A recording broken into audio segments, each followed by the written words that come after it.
Good evening, YouTube. This is Los Angeles Prepper, and tonight we are going to be talking about land versus homes. What do we have here? 0.29 acres in Orem, Utah for $148,000.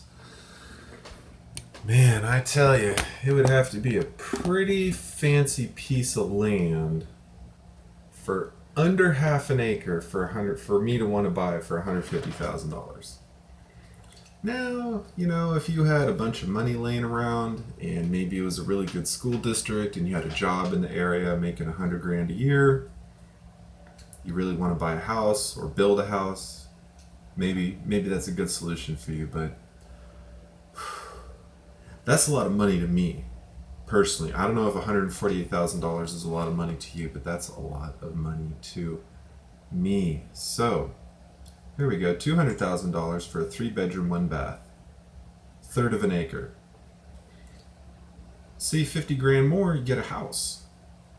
Plus that 50 grand amortized, let's see, 802 for the mortgage. What would be the other one? 594. I don't know what down payment are they using? 20% down payment. Okay. So $300 more a month, you get a house. So let's look at some pros and cons of buying a house versus buying land. Well, the easy pros of the house, of course, are it's built, which makes the whole thing a lot easier. And if you ever want to sell it, you have a lot more demand because obviously people are more interested in moving into a home that's already put together than buying a piece of dirt and having to DIY a house. Of course, some people are interested in land, but generally speaking, you're going to have a lot easier time selling a home than you will selling land. At least my personal opinion. Feel free to try to prove me wrong on that. If you have a really desirable piece of land at a really good price, maybe it will sell more than a home that's not very desirable, but I think generally speaking, a lot more people in the home market than in the land market.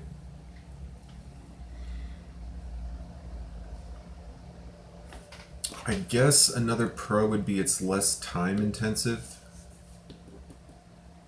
Since the home's already built, if you want to do something to try to improve the value, like paint it or update the floors, you're not spending so much time. Now, granted, installing floors in a new home versus redoing your floors, I suppose that's about an equal comparison, but we'll get into some differences between house and land. You already have a house, first of all, so yeah, installing the flooring might be a similar amount of time, but the fact that on the land you don't have anything to install the flooring on kind of makes a big difference. So a lot of pros to buying a house. It's the most standard way to go. It's easy to get insurance for. You're very secure. Security would obviously be a really big plus. Now, that being said, is a home in a very busy area necessarily more secure than land in the middle of nowhere? Maybe not as easy of a question or as easy as an answer as we think. Granted, you're more secure with 4 walls around you than you are in a tent or sleeping in an RV per se, but if you're living in kind of the middle of nowhere and you don't have a lot of neighbors, it's not the worst case in the world. Versus if you're living in downtown Orem, Utah, you might have 100,000 neighbors. So do you want 1,000 neighbors or 100,000 neighbors or 50,000 neighbors? Interesting question. Looking at the pros of land, probably the biggest one I would say is it's cheap. You can get land in fact, I might need to, where is it?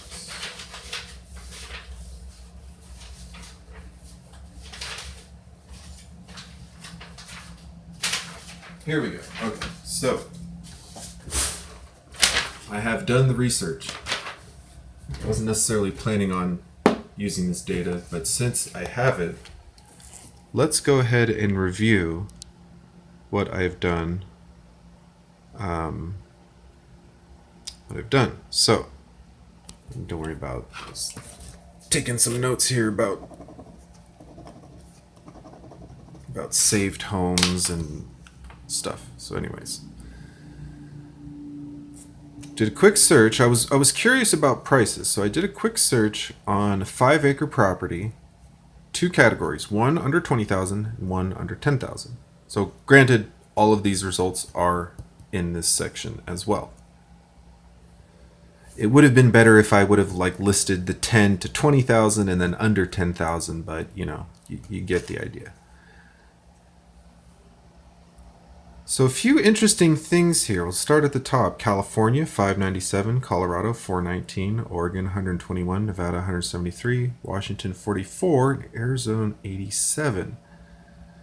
And let me see if I can somehow go to a slightly less seasick-inducing camera angle here. Motion sickness, anyways. There you go, Hooples. Just for you, Hooples. Alright. So, a few interesting things to note. What is the most expensive state to live in? Or now keep in mind, not necessarily the most expensive, but what state has the most limited supply of land under $20,000? It's 5 acres. Washington. Look at that. Isn't that fascinating? Isn't that fascinating? So there might be plenty of 5-acre lots, but they're wanting more than $20,000 for them. 44. Conversely, right below, we have Arizona with 803 5-acre lots for under 20,000. So if you are looking for the cheapest bug-out state in the Southwest, now I didn't check New Mexico. In fact, let me go right now and check New Mexico, because I feel like Mexico would have some interest. New Mexico would have some interesting numbers. Now, let's see if I can talk about the list and search New Mexico at the same time. So California coming in a strong second at 597. Very, very large number. Of course, there's a lot of people think of, the expensive, people think of the beach in Beverly Hills and Hollywood and San Francisco, and a lot of times we'll think of more expensive places, the more expensive persona of California. But you got to keep in mind that I'm going to knock my camera over right here. You got to keep in mind that California also has inland valley, that the demand for homes is much less. So, all right. So New Mexico has 366 under 20,000 and 128 under 10,000. Interesting. Okay. I would have thought it would be a little closer to Arizona, to be honest. So either that means that land is in short supply and or it's more expensive. In fact, just out of curiosity, let's go ahead and check. Let's go ahead and check up to 30,000. 602. Okay, so 602 up to 30,000. So we can see that land is just a little more valuable in New Mexico. Interesting stuff. So then we have Oregon, Nevada with not a lot more than Oregon. Colorado kind of surprised me as being somewhat affordable, especially compared to having over 3 times more lots, 5-acre lots, than Oregon. Colorado is probably a little bit bigger than Oregon, not by a lot. I mean, it's obviously a little bigger, but that was kind of surprising to me. So, moving on into the under 10,000, we see here that Washington is not a very affordable place to get a budget 5-acre lot. Interestingly, California and Colorado become, on par with each other very closely at 201 and 200. Oregon and Nevada similarly coming in at 59 and 61. and which is a little surprising too. You would think that, um, I don't know, you would think Nevada might have a few more, but kind of interesting. Washington, of course, we talked about. Arizona, just under California and Colorado at 180. Also somewhat surprising. This number's not a little bit higher. So we can see, of course, a bulk of homes. We have, let's see, 623 homes between 10,000 and 20,000. And then 128 there in New Mexico. So a lot of options for land in the Southwest. Now, what are some of the cons of getting a house, let's say? Well, you have the mortgage payment. That's kind of the big one. I would say another strong kind of thing to watch out for is you have a lot of city and county laws.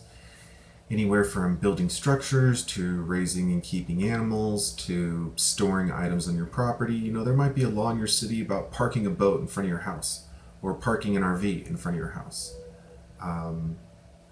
or parking a boat on your front lawn or next to your house, or, you know, heaven forbid you have a HOA, a homeowners association. You got to worry about what color your door is and where you put your playground, your swing set. You know, no swing sets in the front yard, maybe not even permanent structures in the backyard, and if you put up a shed, it's visible. And I've dealt with this stuff. I've had clients tell me like, oh, you know, I gotta keep this shed hidden from the HOA, and I've had clients tell me they had to move play structures because the HOA didn't want a big play structure in their front yard. That thing must have weighed 1,000 pounds. I don't know how he moved it. He was asking for my help, and then I told him I was going to help him, and then he never followed through. So I don't know, but yeah, HOAs. No HOAs for this guy. Never, ever am I dealing with an HOA. Hell no. It's like the European Union. You know, you got your country, then they're telling you like how to live your life. I think Nigel Farage was talking about EU telling them how much they could fish. They could only fish 20% of their coastal waters or something. They're like, it was like, we're an island. It's like, London's an island. You know, the UK is an island. How are you going to tell us not to fish? I thought it was kind of funny. So, cons of houses. They do take a lot of work. They can be old. You know, building a new home isn't for everyone, but at least you kind of know what's going on going into it. I was looking at some homes in Oregon, you know, 100 years old. 100-year-old home is an old home. They're built to a lot older codes. Doesn't mean they're going to fall apart, but it just means they're older. Sometimes old homes are built to a higher standard than newer homes, believe it or not. I'm personally a big fan of a lot of homes built in the 60s and 70s. I think they did a pretty good job. Like 60s to the 80s, I think a lot of homes were pretty decent. 90s into the 2000s, and after 2000, they kind of just start throwing them together. Not to say all new homes are garbage or anything like that, but I'm having worked in real estate for a few years and looking at new homes and looking at older homes. Plenty of older homes are very, very well put together, and plenty of homes are thrown together. You know, just kind of depends. But I don't have anything against older homes per se, but a 100-year-old home, even a 60-year-old home, especially in certain areas that might be more prone to inclement weather. For example, Oregon, get a lot of rain. Going to have to look at, you know, roof replacement a lot more frequently and stuff like that. Water issues with hills, and a lot of stuff to worry about with a house. Now, with land, of course, your biggest thing is the fact that you don't have a house. So you have to build a house. It's expensive. It's expensive to, if you're paying people to do stuff, it's very expensive. If you're doing stuff yourself, and you can't do everything yourself, even the most amazing, you know, homesteader in the world is probably not going to do every single thing themselves. They might do a lot of it themselves, but maybe not everything themselves.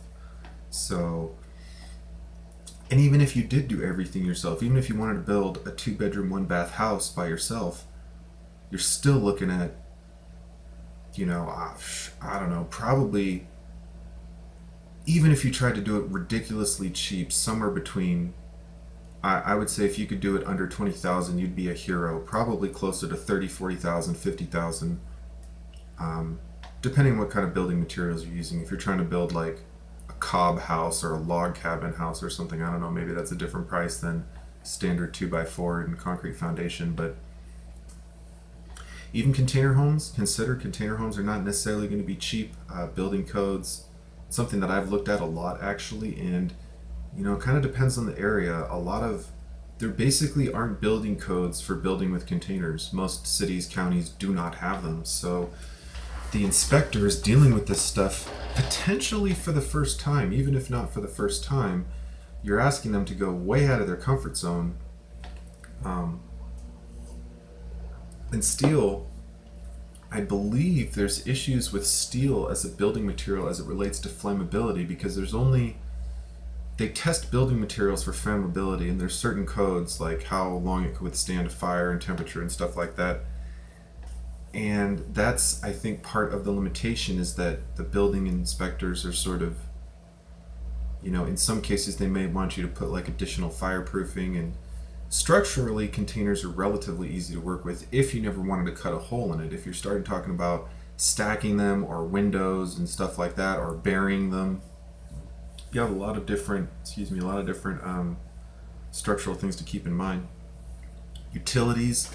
A lot of people, when you're talking about building a house, the first thing they're going to say is, well, you're not going to have any utilities, and how much does it cost to get that out there? And, well, you got to think about, what level of service you really require. Do you require flushing toilet? Do you require a septic tank? Or is a compost toilet good enough for you? Or an outhouse or something, kind of more septic tank. I don't know if you can do like a straight up outhouse pit. I think it has to be a little more developed than a pit, I think. But depends on your city and state, of course.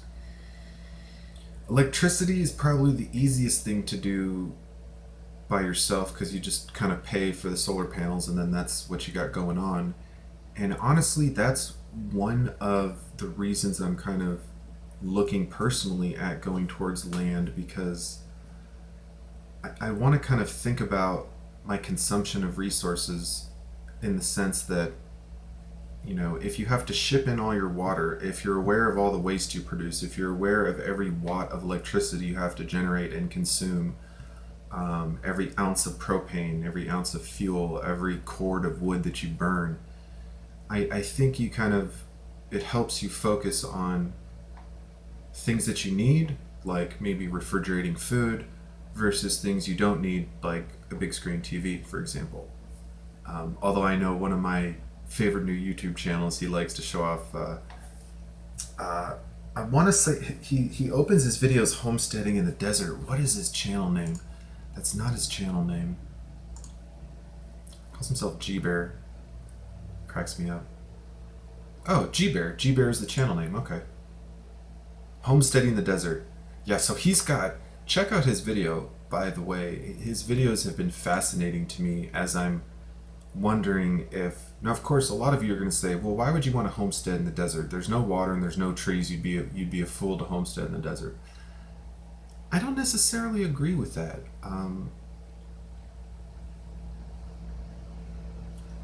Trekking in the water, a little bit of a pain.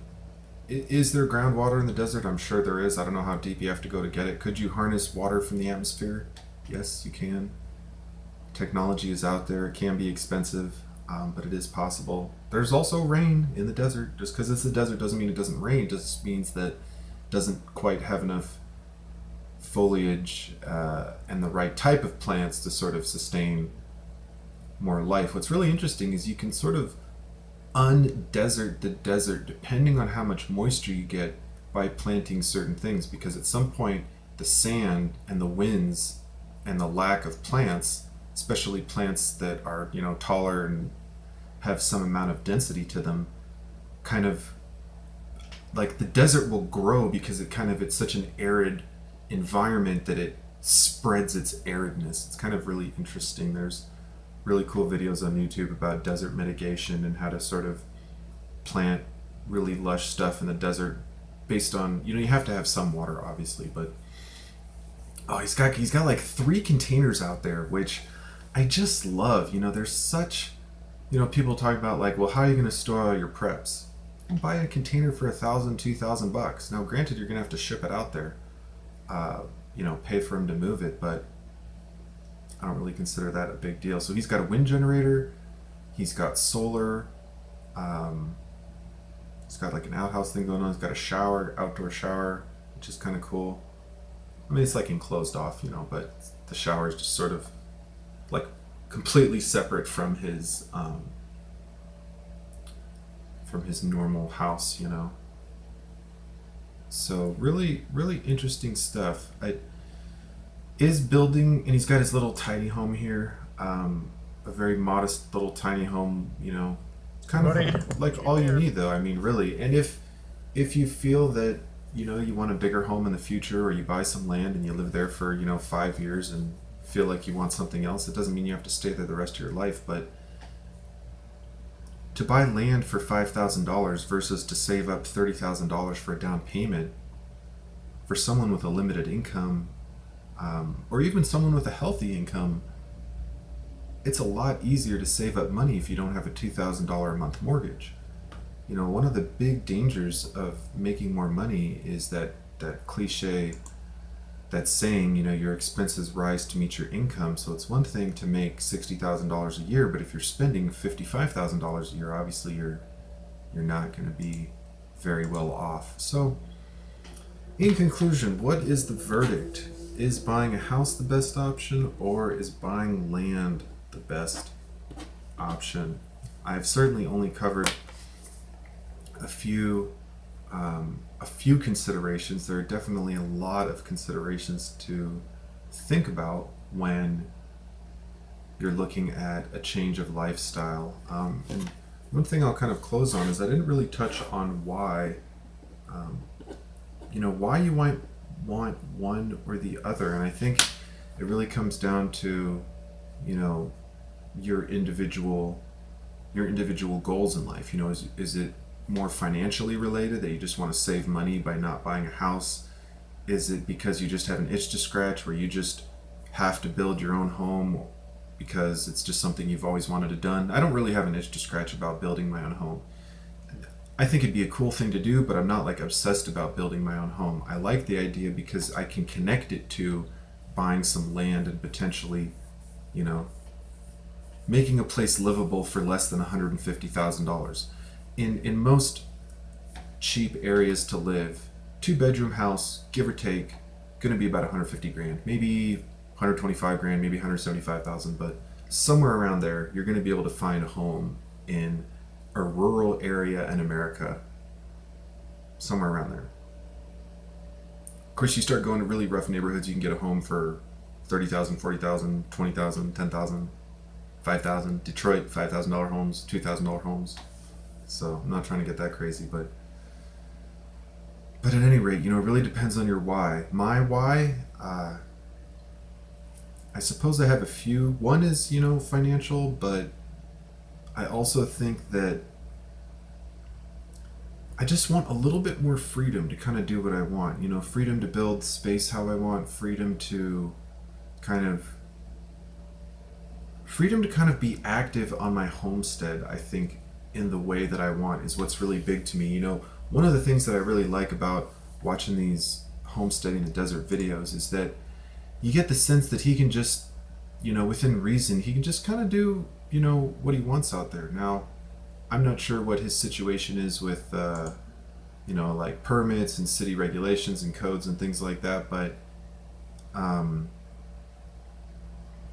and of course that's always something you got to keep an eye on, but it looks like, generally speaking, he's not, he's not doing too bad. If they come out and tell him to move a container, they tell him to move a container. At least personally, I would certainly look into permits for like the main structure, because you wouldn't want to build a tiny home and then have them come tell you that they don't like your tiny home and you got to tear it down or whatnot, or you got to tear it halfway down so that they can look inside and make sure it's built to code. That would be kind of a shame too.